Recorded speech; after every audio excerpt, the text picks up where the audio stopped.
The text message came through at 6:47 a.m. on a Thursday. Don't come to the beach house this weekend. We're using it for something important. Patricia. I stared at my phone screen, reading the message 3 times while my coffee went cold. Patricia, my stepmother of 8 years. The woman who'd married my father when I was 26 and he was 59. The woman who'd smiled through his funeral 4 months ago while I'd stood silent, unable to process that he was really gone. I typed back. The house is mine. Dad left it to me in his will. 3 dots appeared, then disappeared, then appeared again. We need to talk about that. The lawyers say otherwise. Please don't make this difficult. My hands started shaking. I set the phone down on my kitchen counter and walked to my home office. The filing cabinet in the corner held everything, every document from my father's estate. I pulled out the folder labeled Property E 847 Coastal Drive and opened it. There it was, the deed transfer, signed by my father 6 months before his death, the title in my name, the property tax bills that had been coming to my address for the past 3 months. The lawyer's letter confirming the transfer was complete and legal before Dad died. My father had been meticulous about this. He'd called me into his study on a Sunday afternoon in February, 8 months ago now. Sit down, Maya, he'd said, and I'd known something was serious by his tone. He'd pulled out a stack of papers. I need you to understand something. The beach house, your grandfather built that house in 1974.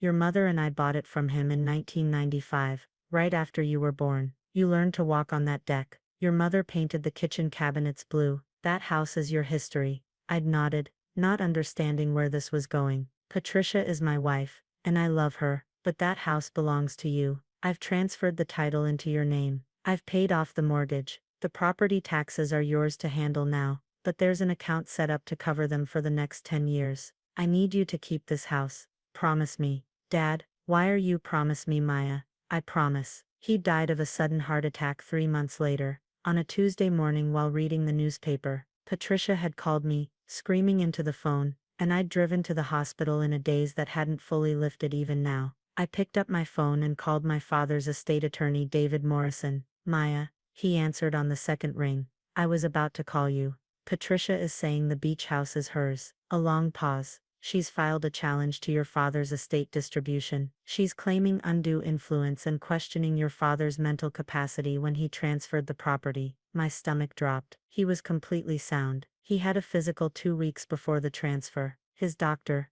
I have all of that documentation, David said. Her case is weak, but she's filed it, which means we have to respond. The hearing is scheduled for next month. In the meantime, legally you are the owner of that property. The deed is in your name. She has no legal right to prevent you from accessing it or using it. She's planning something there this weekend. She told me not to come. I'd suggest you go anyway. Document everything. If she's using the property for commercial purposes without your permission, that strengthens your position significantly. I hung up and immediately booked a hotel room in the small coastal town where the beach house sat. Then I packed a bag, loaded my car and started the 3-hour drive north. I arrived at 2:30 p.m. on Friday afternoon. The drive had taken me through small coastal towns, past farm stands selling strawberries and artichokes, until the road narrowed and curved toward the ocean. The beach house sat on a private stretch of coastline, accessible by a narrow road that wound through protected dunes. My grandfather had bought the land when it was cheap,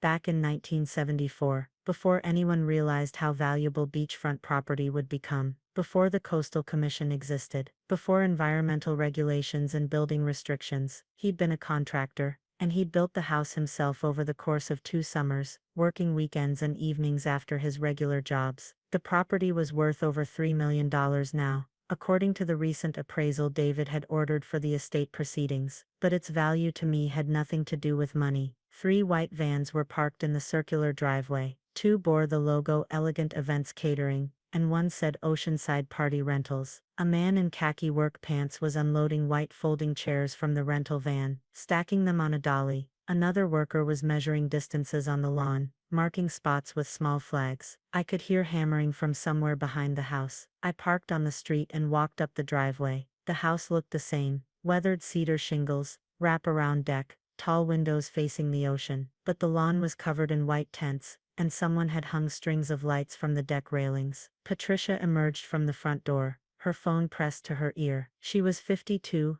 blonde, always dressed like she was heading to a country club. Today she wore white linen pants and a blue silk blouse. She saw me and her expression hardened. She said something into the phone and ended the call. Maya, I told you not to come this weekend. This is my house, Patricia, your father's house, which means it's part of his estate, which means the court hasn't decided who it belongs to yet. The deed is in my name. It was transferred before Dad died. This isn't estate property, it's my property. A woman in a black dress carrying a clipboard approached us. Mrs. Whitmore, we need to confirm the tent placement before the ground crew starts. Patricia smiled at her. Of course, Maya, we can discuss this later. I have a wedding to prepare for. A wedding, here, my niece Stephanie is getting married tomorrow. 200 guests. It's going to be beautiful. She turned to follow the woman with the clipboard. I grabbed her arm. You can't host a wedding here without my permission. She pulled away. Your permission, Maya? I've lived in this house with your father. I've hosted parties here. I've decorated it,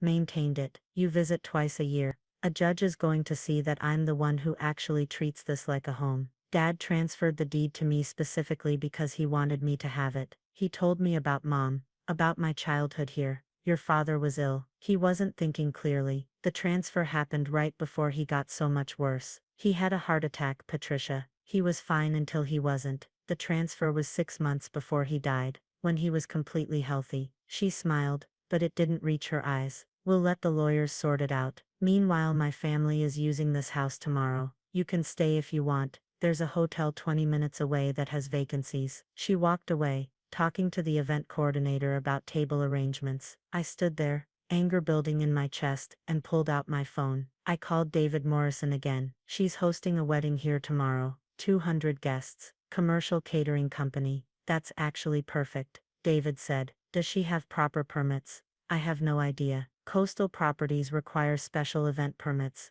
especially for gatherings over 50 people. There are environmental restrictions, parking limitations, noise ordinances. If she's hosting 200 people without permits, that's a significant legal issue. What should I do? Document everything, take photos, get names of vendors, and I'll make some calls to the Coastal Commission. They take unpermitted events very seriously, especially on protected coastline. I spent the rest of Friday afternoon, watching the setup from various vantage points. The wedding planner directed workers installing a wooden dance floor on the lawn, right where my father had planted native beach grass 2 years ago as part of an erosion control project. Caterers carried in warming trays and boxes of glassware through the kitchen door. I counted at least 6 different catering staff members making trips back and forth. A florist arrived with arrangements of white roses and hydrangeas in tall vases, dozens of them, each one probably costing $200 or more. A tent company showed up around 4 p.m., with a massive white structure that they began assembling on the south lawn. The tent alone must have cost $5,000 to rent. I watched as they drove stakes deep into the ground,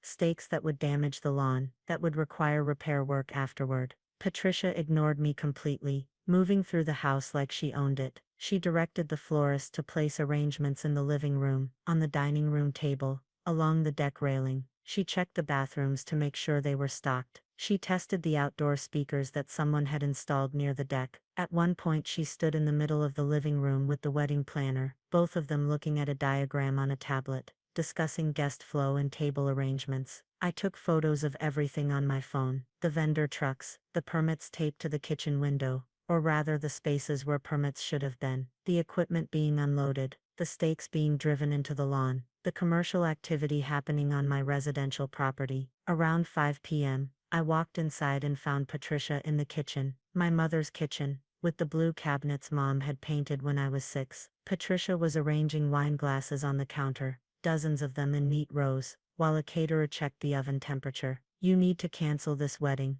I said. She was arranging wine glasses on the counter. Don't be dramatic, Maya. Do you have permits for this event? She paused just for a second. That's all handled. Show me the permits. I don't have to show you anything. Now please, you're in the way. The caterers need this space. I walked out onto the back deck, and called the town's planning department. The number was on the website. I'd looked it up during my drive. A bored-sounding clerk answered on the 4th ring. Planning and zoning. This is Jennifer. Hi, I'm calling to verify permits for 847 Coastal Drive. There's an event scheduled for tomorrow, a wedding with approximately 200 guests. Typing sounds slow and deliberate. Let me pull up that address. Okay, I'm showing the property. It's in the CZ1 zone. That's protected coastal. I'm not showing any special event permits for that address. When did you say the event was? Tomorrow, Saturday. They're setting up right now. And you said 200 people. Her tone shifted from bored to concerned.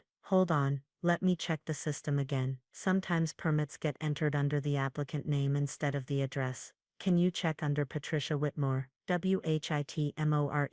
More typing, longer this time. No, nothing under that name either. No applications, no permits issued. Who is this calling? I'm Maya Whitmore. I'm the property owner. There's an unpermitted event being set up on my property right now, without my authorization. The clerk's tone changed completely. Ma'am, this is very serious. 200 guests on coastal property without permits. That's a violation of County Code 18.42, state coastal regulations, and potentially federal environmental protection laws depending on the exact location. I need to transfer you to our enforcement division immediately. Please hold. Elevator music played for about 30 seconds. Then a man's voice came on the line, sharp and alert. This is Enforcement Officer James Chen. I understand you're reporting an unpermitted event. I spent the next 20 minutes on the phone with him, describing everything I was seeing. The tents, the catering trucks, the dance floor, the parking situation, the proximity to the protected dunes. He asked detailed questions about access points, the number of vehicles, whether there were portable toilets being installed, whether alcohol was being served. He asked me to email him photos immediately, which I did while still on the phone. Miss Whitmore, this is extremely serious, he said. A gathering of this size in a CZ1 zone requires environmental impact review, parking mitigation plans, approval from the Coastal Commission, and multiple permits from our office. The fines for proceeding without these permits start at $10,000 and can reach $50,000 per violation per day. I'm going to contact the Coastal Commission right now, and we'll have inspectors on site first thing tomorrow morning. What time? The event is scheduled for what time? I heard Patricia, the woman organizing this, tell someone they need to move the ceremony to 10 a.m. We'll be there by 10 a.m. Don't worry, Miss Whitmore, we take these violations very seriously, especially on protected coastline. I hung up and found Patricia watching me from the doorway to the deck. Her arms were crossed, and her face was tight with anger. If they proceed without permits, there will be significant fines, he warned, and we may have to shut down the event. I understand. I hung up and found Patricia watching me from the doorway. Who were you talking to? The planning department. You don't have permits for this wedding. Her face went pale, then flushed red. You're trying to sabotage Stephanie's wedding. Your own step-cousin. I've never met Stephanie, and this isn't her fault. It's yours. You're using property that doesn't belong to you without proper permits. This is unbelievable. After everything your father and my father is dead, Patricia, and he left this house to me, in writing, legally, because it was important to him, because my mother is part of this place. Your mother has been dead for 24 years. The words hung in the air between us. I felt something cold settle in my chest. Get out, I said quietly. Excuse me, get out of my house, right now. I'm not going anywhere, and tomorrow there will be a wedding here whether you like it or not. Call whoever you want.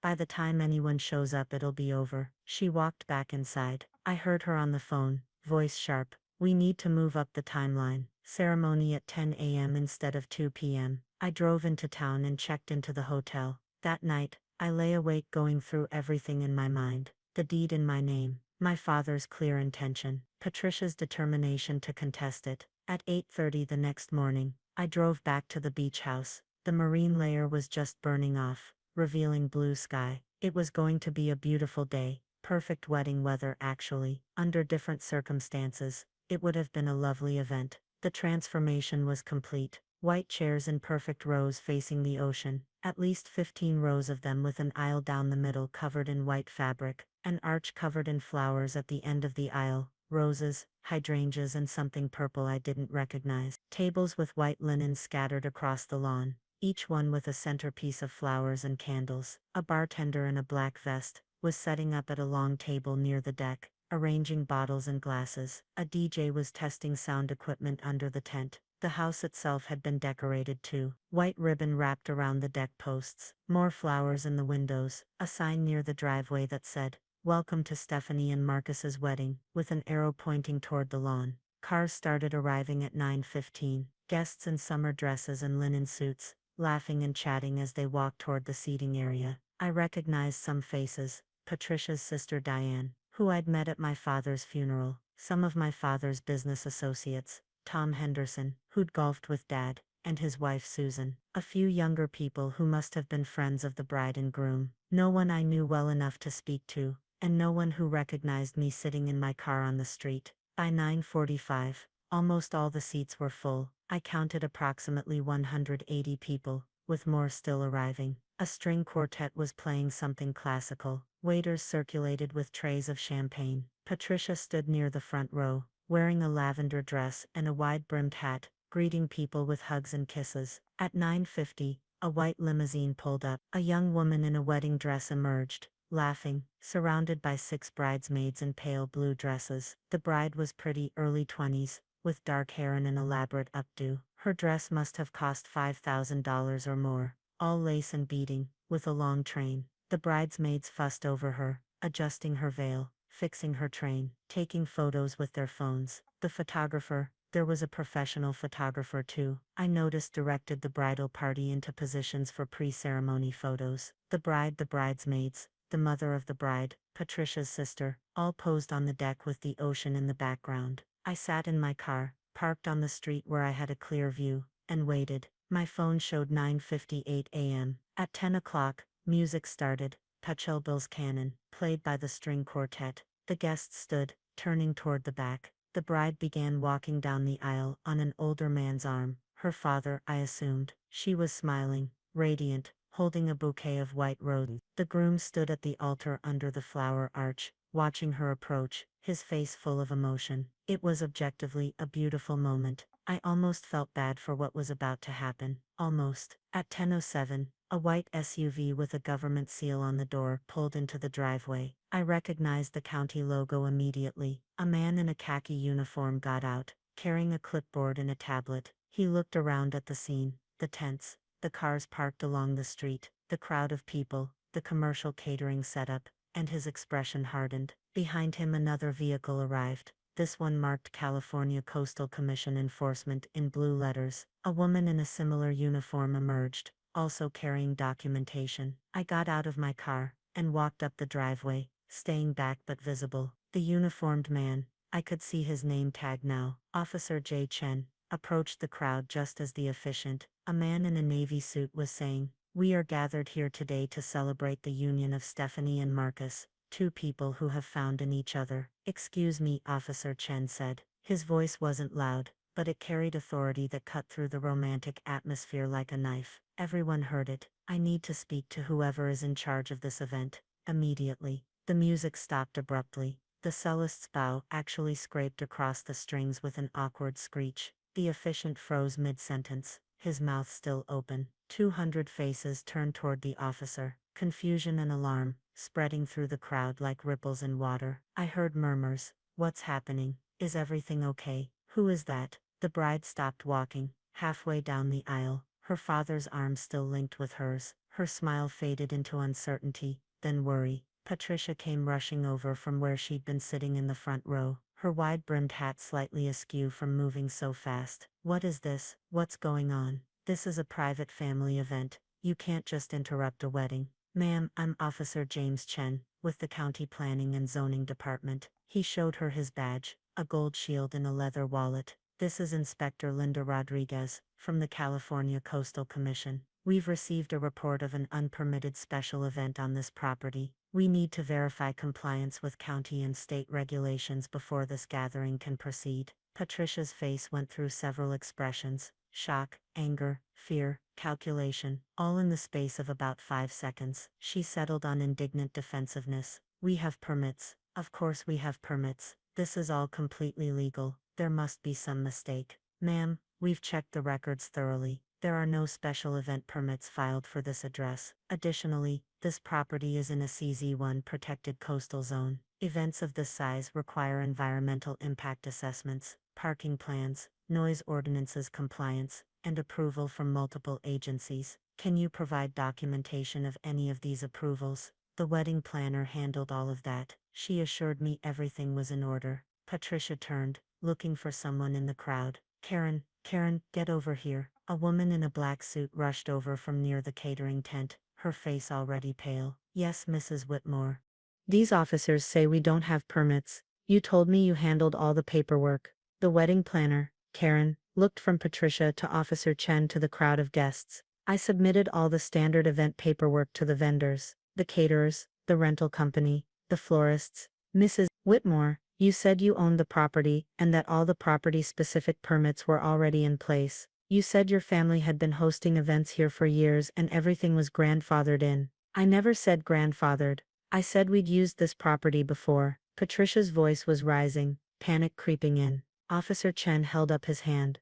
Ma'am, let's focus on the facts. First, we need to establish ownership. Who owns this property? Patricia opened her mouth, but no words came out. I could see her mind racing, trying to figure out what to say, what angle to take. I stepped forward.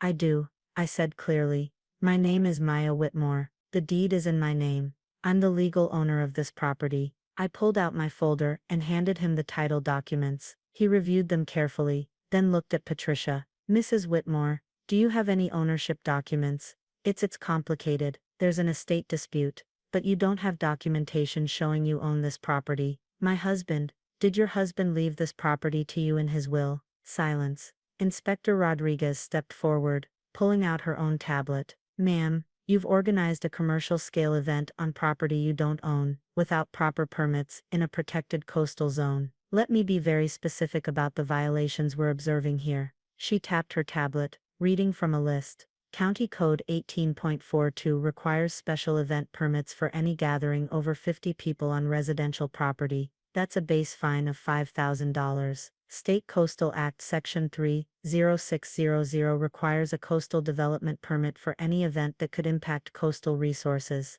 Your parking arrangement has vehicles on protected dune habitat. That's $10,000. Your tents and dance floor were installed without building permits for temporary structures. That's another $2,500. You're serving alcohol without the proper special occasion liquor license. That's $3,000. And potential criminal charges. You've exceeded the property's maximum occupancy rating by more than double based on the septic system capacity. That's a health code violation worth $5,000. She looked up from her tablet. That's $25,500 in base fines, Mrs. Whitmore, and these can increase to $50,000 per violation per day if the violations continue. Additionally, you've endangered sensitive dune habitat with your parking arrangements. We observed at least 12 vehicles parked on protected vegetation when we arrived. The California Coastal Commission takes habitat destruction extremely seriously. Patricia had gone pale. The guests were talking now,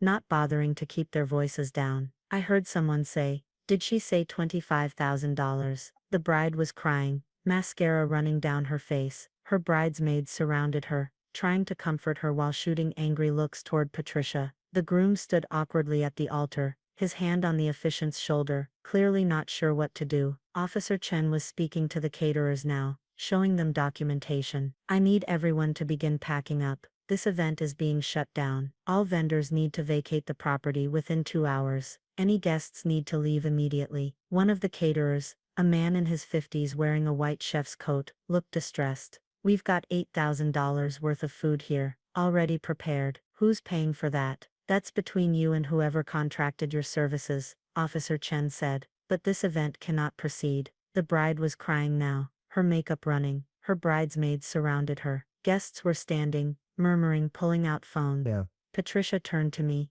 her face contorted with rage. This is what you wanted, to ruin a wedding. I wanted you to respect my father's wishes. I said, he left this house to me. You knew that, you decided to pretend otherwise. Your father loved me. I'm sure he did. But this house was never about love. It was about history, about my mother, about giving me something that mattered. Officer Chen was speaking to the caterers now, showing them documentation, explaining they needed to pack up. The wedding planner was on her phone, presumably trying to find an alternate venue. Patricia sat down on the deck steps, her head in her hands. Inspector Rodriguez approached me. Miss Whitmore, I need to discuss the violations with you as the property owner. I didn't authorize any of this, I said. I told her yesterday she couldn't use the property. I called your office to report the unpermitted event. He made notes on his clipboard. That's helpful. You won't be liable for the fines then. However, we'll need to do a full environmental assessment of any damage to the dune habitat. You'll need to supervise that.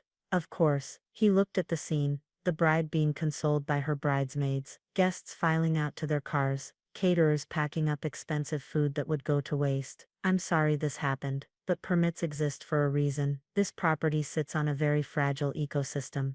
I understand. My grandfather built this house in the 70s, before the regulations, but I respect what you're trying to protect. Patricia was still sitting on the steps when Officer Chen finished overseeing the departure of the last vendor. He approached her with a document. Miss Whitmore, this is a citation for hosting an unpermitted commercial event. The base fine is $15,000. You have 30 days to pay or contest the citation. Additionally, the Coastal Commission will be conducting an investigation into environmental damage. You may face additional fines from that investigation. She took the paper without looking at it. Officer Chen turned to me. Miss Whitmore, you'll receive documentation about the environmental assessment within the week. Do you plan to continue using this as a private residence? Yes, this is my family home. Good. Just make sure any future events comply with the regulations. Even private parties over 50 people require permits in this zone. I'll remember that.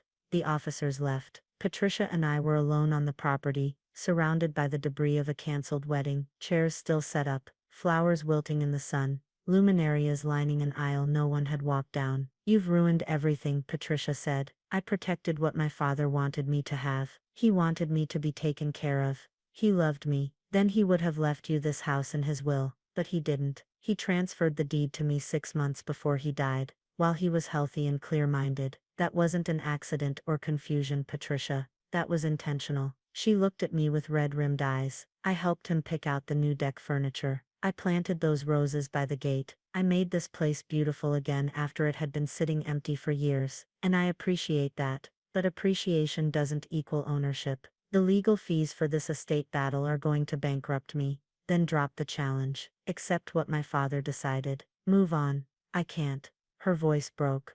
I can't lose this too. I already lost him. I can't lose the life we built. For the first time I felt something other than anger toward her, something closer to pity. The life you built was with my father, not with his property. You have the house in town. You have his life insurance. You have security. This beach house. This was never yours to build a life around. She stood up slowly. I need to call Stephanie. She's devastated. I'm sorry the wedding was ruined, but you put her in that position. I know. She picked up her purse from one of the empty chairs. I'll have the estate lawyers contact yours. We'll work something out. There's nothing to work out. The house is mine, but I'm not trying to take anything else from you, Patricia. Everything else Dad left you, you should keep. I'm not contesting any of that. She nodded, not looking at me, and walked to her car. I watched her drive away, then turned to look at the house, my grandfather's house, my mother's house. The ocean crashed against the beach below, the same sound I'd fallen asleep to as a child, the deck where I'd learned to read, the kitchen where Mom had taught me to make pancakes. I walked inside and stood in the living room. The furniture was different, Patricia's taste all whites and creams, but the bones were the same, the wide pine floors, the stone fireplace, the windows that let in so much light the room glowed. My phone rang. David Morrison. How did it go? The wedding was shut down. Patricia was cited for violations, and I think she's going to drop the estate challenge. Good, that's the right outcome. Your father was very clear about his intentions. David, why didn't he just tell her? Why hide the transfer? A long pause. He did tell her. About a month after he made the transfer, they had a terrible fight about it. She demanded he change it back. He refused. After that he told me he was worried she might try to challenge it after he died, so he made sure all the documentation was airtight. He knew this would happen. He loved her, Maya, but he loved you more, and he knew this house meant something specific to you. He wanted to make sure you got it. After we hung up, I walked out onto the deck and stood at the railing. The sun was high overhead now, burning off the morning marine layer. The beach stretched out in both directions, empty except for a few seagulls. I pulled out my phone and scrolled through photos, found one from 3 years ago, Dad and me standing on this same deck, his arm around my shoulders, both of us laughing at something I couldn't remember now. I kept my promise, Dad, I said to the empty air. I kept the house.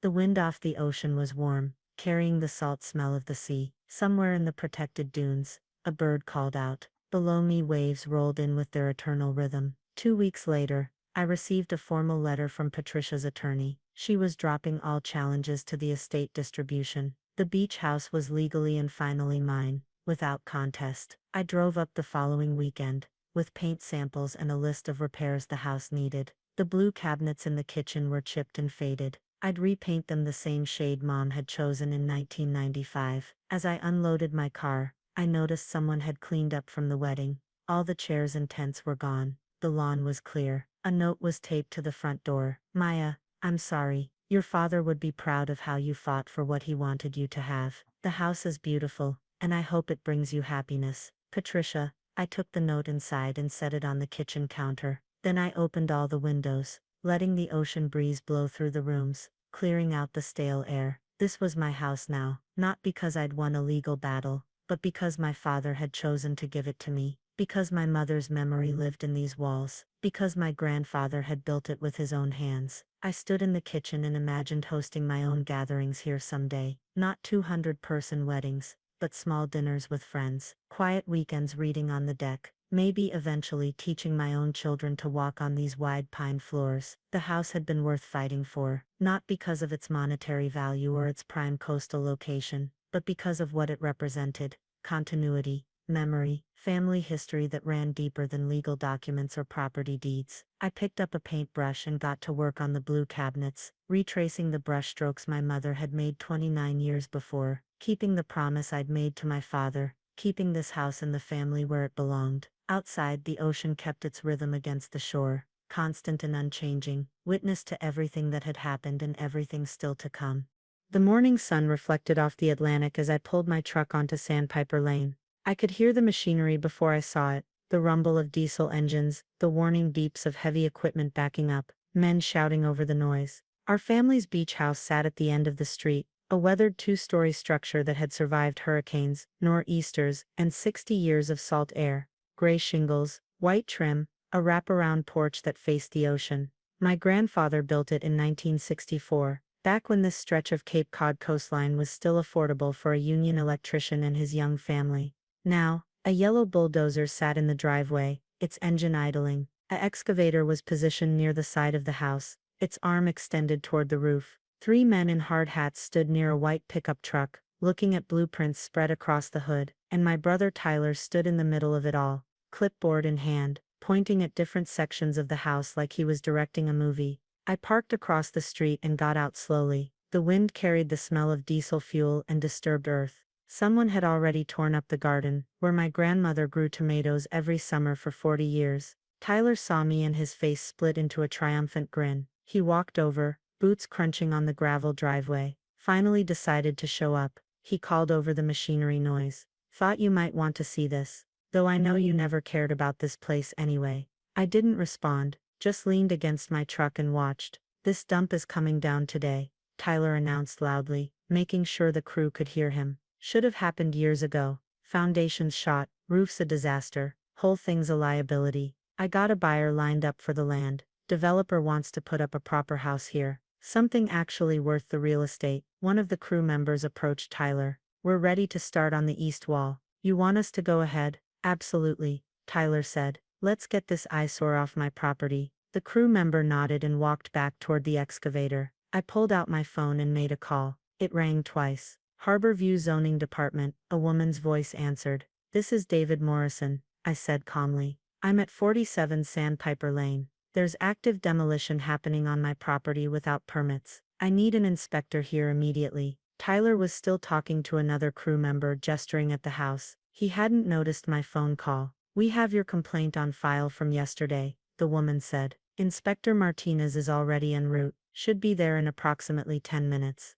Thank you. I hung up and put my phone away. Tyler was walking back toward me now, his expression annoyed. You just going to stand there? He asked. If you've got something to say it, otherwise get out of the way. The crew needs to bring equipment through. I'm on a public street, I said quietly. I'm not in anyone's way. You're always in the way, David. Your whole life you've been in the way. He shook his head. Mom and Dad left this place to both of us, but you've treated it like your personal vacation home. Never helped with maintenance, never paid your share of the taxes, never even visited except maybe once a year. Well, I'm done subsidizing your nostalgia. This place is getting torn down. I'm selling the land, and you can take your half of the money and finally contribute something. The excavator's engine revved. Its arm swung toward the house, the bucket positioned to punch through the second-story window that used to be my childhood bedroom. You might want to stop them, I said. Tyler laughed. Why would I do that? I paid these guys $5,000 to demolish this wreck. They're going to do exactly what I hired them to do. Did you pull permits? I don't need permits. I own the property. You own half the property, I corrected. And yes, you do need permits. Multiple permits. Demolition permit from the town. Environmental clearance because we're within the coastal zone. Historical Society review because the house is over 50 years old. Probably an asbestos inspection, given when it was built. Tyler's smile faltered slightly. I've got permits. Don't worry about it. Show me. I don't have to show you anything. You're not the owner. Actually, I am. I'm a co-owner, which means you can't demolish without my consent, which you don't have. The excavator bucket smashed through my old bedroom window. Glass shattered, wood splintered. The crew member operating the machine gave Tyler a thumbs up. Tyler turned back to me, his face flushed. Too late to stop it now. Demolitions started. Whatever legal tantrum you want to throw, you can do it after the house is rubble. Maybe it'll teach you to actually participate in family decisions for once. A Harborview municipal vehicle pulled onto the street, a white SUV with the town seal on the door. It parked behind my truck. Inspector Martinez stepped out. He was in his 50s, wearing khakis and a polo shirt with the town logo. He had a tablet in one hand, and a camera in the other. He looked at the scene, the bulldozer, the excavator, the broken window. Tyler standing there with his clipboard, and his expression hardened. Who's the property owner? Martinez called out. Tyler walked over confidently. That's me, Tyler Morrison. Is there a problem? Are you the sole owner of 47 Sandpiper Lane?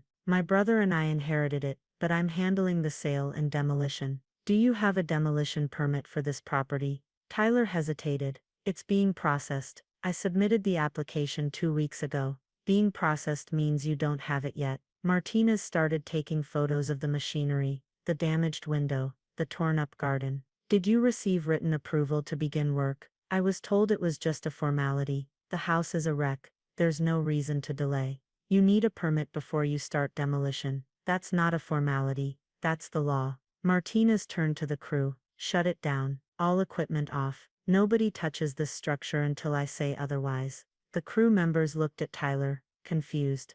Don't listen to him, Tyler said quickly. I hired you to do a job. Keep working. Sir, if they continue, I'll have the police here in 5 minutes and everyone on this site will be cited, Martinez said firmly. Shut it down now. The crew foreman made a decision. He signaled to his guys. The excavator's engine died. The bulldozer went quiet. Suddenly the street was eerily silent, except for the sound of waves in the distance. Tyler's face was scarlet. This is ridiculous. I own this property. I have every right to have zero rights to demolish without a permit, Martinez interrupted. He looked at me. Are you David Morrison? Yes. You filed the complaint yesterday. I did. My brother told me 3 days ago he was planning this. I told him he couldn't demolish without my consent and without proper permits. He said he'd handle it. Obviously he didn't. Martinez nodded and made notes on his tablet. Mr. Tyler Morrison, you're in violation of multiple town ordinances. Unpermitted demolition, work within the coastal zone without environmental review, possible disturbance of a structure over 50 years old without historical review. I'm issuing a stop work order effective immediately. Any further demolition activity will result in criminal charges and daily fines of $1,000. This is insane. Tyler sputtered. It's my property, my family's property. We've owned it for 60 years. You can't just I can, and I am. Martinez handed Tyler a document from his tablet printer. Stop work order. You'll receive citations in the mail for the violations already committed. You need to appear before the zoning board within 30 days, and you need to secure that damaged area immediately. Any weather damage that results from the broken window is your liability. Tyler stared at the document like it was written in a foreign language. The crew foreman approached Martinez.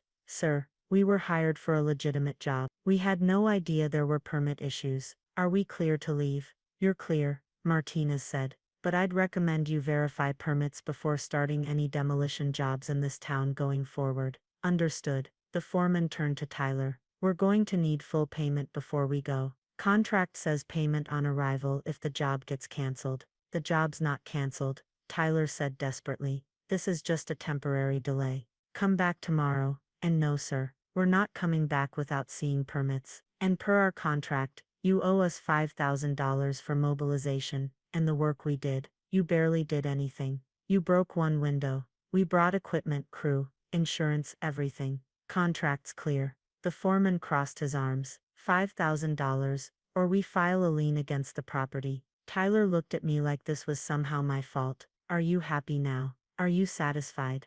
I told you not to do this, I said calmly. You never told me you'd sabotage it. You never said you'd call the town on your own brother. You didn't give me a choice. I told you 3 days ago this was illegal. You did it anyway. Martinez was still taking photos, documenting everything. The crew was packing up their equipment, making it clear they weren't doing any more work without permits and payment. Tyler's phone rang. He answered it, walking a few steps away. I could hear his side of the conversation. Hi, Mr. Peterson. No, there's been a slight delay. No, the house isn't down yet. There was a permit issue. I know you wanted to break ground next month, but yes, I understand you have contractors scheduled. I'll handle it. No, please don't cancel. He pulled the phone away from his ear, staring at it. He hung up on me. Was that your buyer? I asked. He backed out, said if I can't even demolish the existing structure, he's not confident I can deliver clear title. Tyler's voice was hollow. That was a $400,000 sale, for the land alone. You should have gotten my consent first. Your consent. Tyler's voice rose. You've ignored this place for years. The roof leaked last winter. Did you come fix it? No. The porch railing rotted through. Did you replace it? No. I've been maintaining this property by myself, paying the full tax bill, because you never send your half, dealing with every problem while you live 3 hours away, and pretend it doesn't exist. I sent you my half of the taxes every year, I said quietly. Check your email. I've got receipts for every payment. Tyler opened his mouth, then closed it. And I've been up here every month for the past year, I continued, working on the property. I replaced the porch railing in April, fixed the roof in May, repainted the trim in June. You've been so focused on selling that you never noticed the work was getting done. That's impossible. I would have seen. You haven't been here, I said. You've been sending your wife to check on the place while you worked on your sale plans. She probably never mentioned that she saw me working because you told her you were handling everything. Tyler pulled out his phone, scrolling frantically. His face went pale. You've been. There are photos. Jenny sent me photos of the repairs. She said the town must have sent someone. I thought it was code enforcement making us fix violations. It was me, fixing the house you wanted to demolish. Martinez finished his documentation. Mr. Morrison, David Morrison, the property is secure for now, but that window needs to be boarded up today. Weather's calling for rain tonight, and you'll both need to appear at the zoning hearing regarding the violations. I'll take care of the window, I said. Thank you, Inspector. Martinez nodded and headed back to his vehicle. He paused before getting in. For what it's worth, that's a beautiful house. Shame someone wanted to tear it down. He drove away. The demolition crew finished loading their equipment. The foreman approached Tyler one more time. Payment, sir. We need it now, or we file the lien. Tyler stood there motionless. Then he pulled out his wallet and handed over a credit card. The foreman ran it through a mobile reader. It beeped. Declined. Try it again. The foreman did. Same result. Try this one. Tyler handed over another card. That one went through. The foreman gave him a receipt and left with his crew. Tyler and I stood in the driveway of our grandfather's house, alone. The broken window stared down at us like an accusation. Why did you do this? Tyler asked finally. His voice was different now, smaller, defeated. Because it's not yours to destroy, I said. It's ours, and I'm not ready to let it go. It's just a house, David. An old deteriorating house that costs money to maintain. That sale would have given us each $200,000. You could have bought something actually nice with that money. I don't want something nice. I want this. Why, you barely visit. You live in Boston. You've got your own life. I visit every month. And I'm planning to move here permanently next year. I've been renovating it section by section, making it livable again. I was going to tell you once I had more work done. Tyler stared at me. Move here. You have a job in Boston, a career. I have a remote position now. Has been for 6 months. I can work from anywhere. I looked up at the house. I want to work from here, where we spent every summer as kids, where Grandpa taught us to fish, where Grandma made blueberry pancakes every Sunday morning. That's nostalgia talking. This place isn't worth saving. It is to me. Tyler sat down on the porch steps, his head in his hands. I needed that money, David. I'm in debt, business expenses, bad investments. I needed this sale to go through. You should have talked to me. We could have worked something out. Like what? I could have bought out your half. You'd get the money you need, and I'd get the house. Tyler looked up sharply. You do that, if the price is fair. Yes. 200,000 for my half. I thought about it. The house needed work, but it was in a prime location. Property values on this stretch of coast had tripled in the past decade. 200,000 was actually below market value for half the property. I'd need to get a mortgage, I said. But yes, I'd pay 200,000 for your half. Tyler's expression shifted through several emotions: relief, suspicion, resentment, hope. You've got that kind of money. I've been saving, and I've got good credit. He stood up slowly. If you'd told me this 3 days ago, I tried to tell you. You hung up on me, said you weren't interested in my opinion. Tyler flinched. I was angry. I've been dealing with this property alone for so long. I just wanted it done, sold, finished. You weren't alone. You just never asked for help. We stood there in silence for a long moment. The ocean wind carried the salt smell that had been part of this place for as long as I could remember.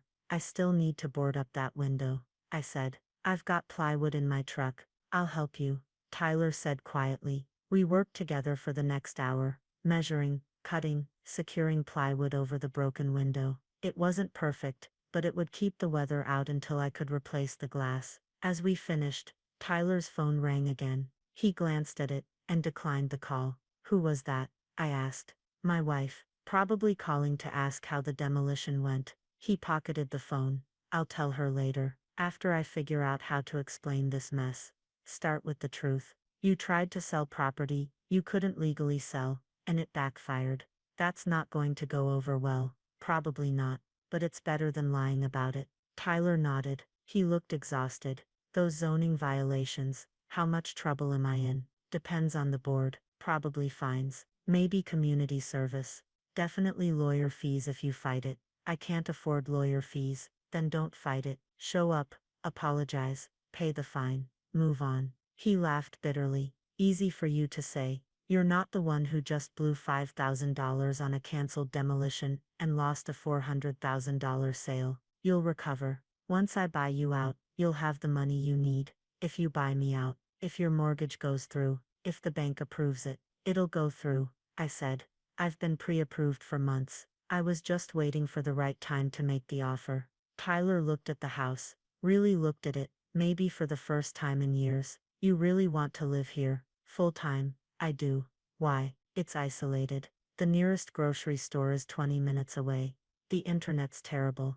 The tourists clog up the roads every summer. Because it's home, I said simply. It always has been. Tyler shook his head slowly. I never felt that way. To me it was always just the place we had to visit every summer. The place that took up time and money, and attention. I wanted to be free of it. Then sell me your half, and you will be. He was quiet for a long time. Finally he said, okay, draw up the papers. 200,000 for my half. I'll sign. I'll have my lawyer contact you next week. And you'll handle all the future maintenance, taxes, everything, everything, I confirmed. Once the sale goes through, it's entirely my responsibility. Tyler extended his hand. I shook it. I'm sorry about today, he said. I should have listened to you. Yeah, you should have.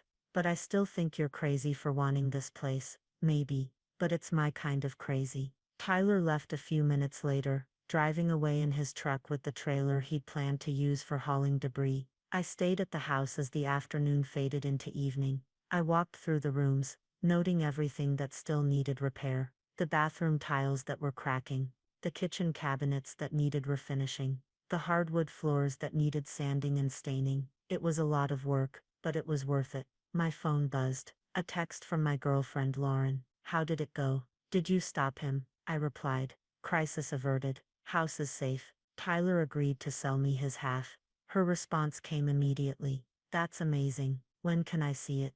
This weekend if you want. Bring work clothes. I've got a lot of projects. Can't wait. Love you. Love you too. I sat on the porch steps as the sun set over the Atlantic. The same steps where my grandfather used to sit, drinking coffee and watching the waves. The same steps where my grandmother would shell peas and tell stories about her childhood in Portugal. The same steps where Tyler and I used to race hermit crabs we'd caught on the beach. He'd forgotten those memories, or decided they weren't worth preserving. But I hadn't.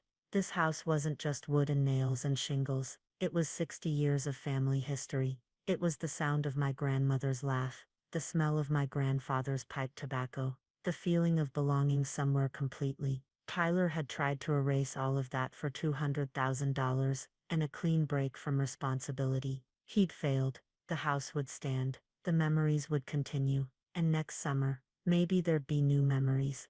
Lauren and I cooking in that old kitchen, swimming in that cold ocean, watching sunsets from this same porch. My phone rang. The screen showed Inspector Martinez. I answered. Hello, Mr. Morrison. I wanted to follow up on today's incident. I've completed my report. Your brother will receive formal citations for 3 violations: unpermitted demolition, coastal zone disturbance, and failure to obtain required inspections. Total fines will be approximately $8,000. I winced. That's steep. It would have been worse if he'd completed the demolition. The town takes these violations seriously, especially in the coastal zone.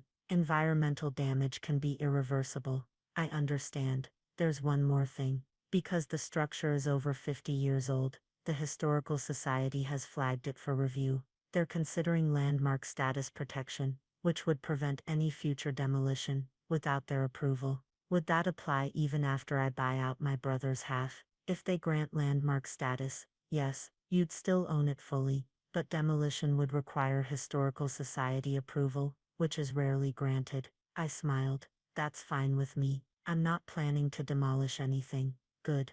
The Society will contact you about the review process. They might want to document the structure, take measurements, photographs, that sort of thing. They're welcome anytime. Excellent.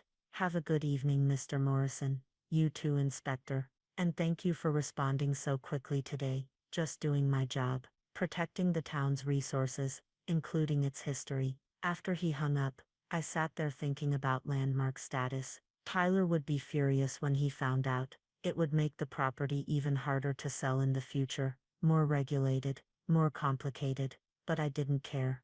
This house had stood for 60 years, with landmark protection. Maybe it would stand for 60 more. The sky turned purple, then dark blue. Stars appeared over the ocean. I could hear the waves rolling in, that eternal rhythm that had been the soundtrack to every childhood summer. I pulled out my phone and took a photo of the house, the porch, the view. Then I sent it to my mother with a caption. Don't worry, the house is safe. Tyler and I worked things out. Her response came a few minutes later. Thank God. Your father would be relieved. He always worried about what would happen to this place after he was gone. It's not going anywhere. I typed. I'm making sure of that. I know you will, David. You always did love it more than your brother did. I put my phone away and stood up, stretching. Time to head back to Boston, to my apartment, to my temporary life. But next year, this would be home again. Permanent home, the way it was always meant to be.